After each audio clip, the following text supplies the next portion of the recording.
पहिले मला क्लिअर करायचा, हा मेळावा नव्हता, त्यामुळे गर्दी जमवायचा प्रश्नच नाहीये। ही बैठक आहे राज्यव्यापी, ज्यांनी डॉक्टर शशिकांत रंगे साहेब असतील, हे सगळे मंडळी असेल, ज्यांनी आरक्षण लढ्यामध्ये 2014 असेल किंवा त्यापूर्वी असेल काम केलेलं आहे आणि ज्यांची मागणी आहे, त्यामुळे कुणीही पाठ फिरवलं नाही। मोजक्या लोकांना बोलवलेलं होतं, मोजक्या लोकांना निमंत्रण दिलेलं आहे, ते सगळे लोक आलेले आहेत। प्रकाशांना शेंडगे आलेले आहेत, वडकुते साहेब भाजपमध्ये तरी ते आलेले आहेत। परत तुम्हाला सांगते देवकते नानाजी आहे जे अजितदादा गटामध्ये ते आलेले आहेत, मी पवार साहेबांच्या गटात आहेत मी आलेली आहे, सर्व पक्षीय लोक आलेत। ह्या काही कुठल्या पक्षाचा मेळावा नाही, ही धनगर समाजाची बैठक आहे आणि धनगर समाजातला सामान्य माणसाला एसटीच्या आरक्षणाची अंमलबजावणी पाहिजे, जो की आमचा हक्क आहे आणि गेली कितीतरी वर्ष तो दाबलाय आमच्यापासून। आम्हाला राजकीय शैक्षणिक नोकऱ्यांमध्ये चांगल्या पद्धतीचं जे मिळायला आमचा हक्काचा वाटा तो नाहीये, त्यामुळे आमची ही बैठक। विधानसभेचे 1 आणि विधान परिषदेचे 3 4 आले नाही। मी तुम्हाला सांगते, तुम्ही ते म्हणत असाल ते 2 भाजपाचे MLCs आणि बाकीचे इकडचे एक आमदार, ठीक आहे ते आले नसतील, पण त्यांचे ऑलरेडी निरोप आलेले आहेत। काही जण आज औशाला धनगर समाजाचा मोठा मोर्चा आहे तिकडे काही जण गेलेले आहेत, त्यामुळे अजिबात असं नाही की कुणी पाठ फिरवलेले।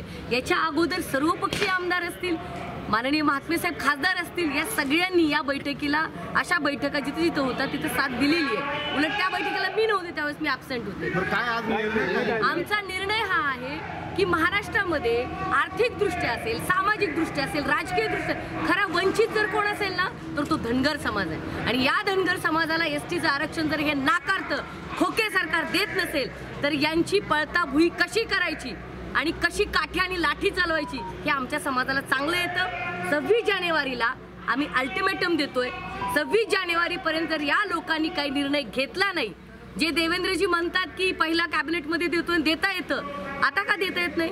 काय लखवा मारलाय का? आता ना CMच्या किंवा DCMच्या, दोन्ही DCMच्या एका म्हणणार नाही मी, आमच्या हक्काची मागणी आहे। किती वर्ष आम्हाला वंचित ठेवणार? एवढा मोठा आमचा समाज, आजही माझ्या समाजाचे काही लोक दऱ्याखोऱ्यात मानखटाव असेल, कोल्हापूरचा भाग असेल, बालाघाट असेल, मेंढ्या घेऊन जातात 6-6, 7-7 महिने। अरे माणसं आहेत का जनावर आहेत आम्ही?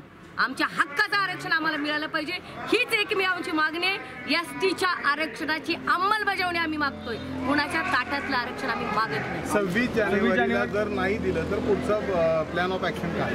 हे बघा, धनगर समाजाला अटकेपार झेंडा कसा रोवायचा हे चांगलं कळतं। आम्ही एकच सांगू, एकाही सत्ताधाऱ्या मंत्र्याच्या जर यांनी आमच्या आरक्षणाच्या बाबतीत कुठला ग्रीन सिग्नल दिला नाही तर आम्ही यांना रस्त्यावर फिरू देणार नाही। येणाऱ्या लोकसभा असेल, विधानसभा असेल, आमची ताकद काय महाराष्ट्र आणि देशाला आम्ही कळून का होते। पण असं अल्टिमेटम दिला याच्या आधी आणि अंमलबजावणी होत नाही, तुमचं कोऑर्डिनेशन कमी पडतंय किंवा तुमची पॉलिटिकल व्हॅल्यू कॅल्क्युलेशन होत नाही, काय वाटतं? कुठेतरी असं वाटतं की हा भोळा भाबडा समाज आहे, हा करणार काय?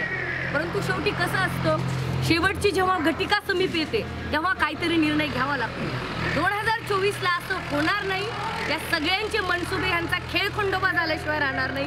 यांना आरक्षण द्यावं लागेल, पॉलिटिकली असेल, एसटीची आरक्षणाची अंमलबजावणी एकमेव आमची मागणी आहे, त्याला कुठलाही फाटा आम्ही फोडणार नाही। आमचा पक्ष बाजूला राहिला, आम्ही सगळे तर आम्ही धनगर समाजाचे लोक म्हणून गोळा झालेलो आहे। माझं देवेंद्रजींना आणि सगळ्या सत्ताधारी लोकांना, अजितदादांना सुद्धा आणि CM शिंदेना सुद्धा सांगणं आहे की तुम्हाला धनगरांचा विचार करावा लागेल, अन्यथा 24ला लोकसभा असेल, विधानसभा असेल, सत्तेच्या बाहेरचा रस्ता तुम्हाला धनगर समाज दाखवतो। धनगर समाज सगळ्या प्रकारात जसं लांबत गेली बैठक, पूर्ण हॉल मोकळा पडलेला आहे, काय नियोजन चुकलंय का काय म्हणायचं? मी तुम्हाला असं सांगेन, राज्यभरातले काही कार्यकर्ते बरोबर तुम्ही ओळखलं, आम्ही ना पैसेवाले लोक नाही, आमच्याकडे क्रेन किंवा अशा फार लॅविश आणि हाय प्रोफाईल कार्यक्रम नसतात।